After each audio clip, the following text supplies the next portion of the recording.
Siamo in Pra del Moro, una gara equestre, seconda soltanto al Palio di Siena, e un luogo dove non si svolgerà soltanto la gara dei cavalli, ma oggi siamo a raccontarvi la prima manifestazione importante in Italia con il Green Pass, così come fu Feltre la prima città a ospitare una grande manifestazione dopo il lockdown, la Mostra Artigianato.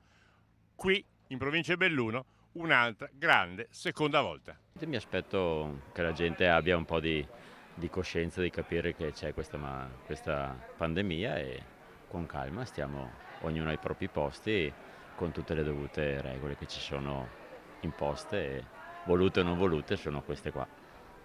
Cosa mi aspetto è che la gente venga lo stesso, anche col Green Pass o anche senza.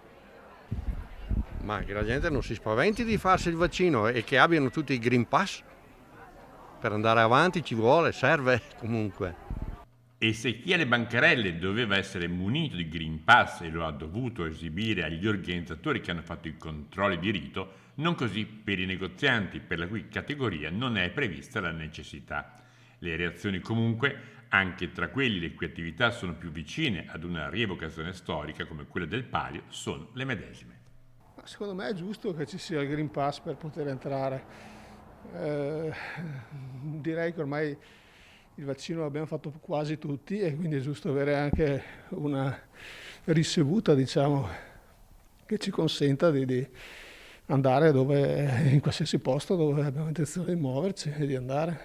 Mi auguro che un po' alla volta vada scemando l'epidemia e che ci sia un po' di gente, logicamente sempre in sicurezza col Green Pass che adesso è stato imposto, questa nuova regola, e vediamo come andrà.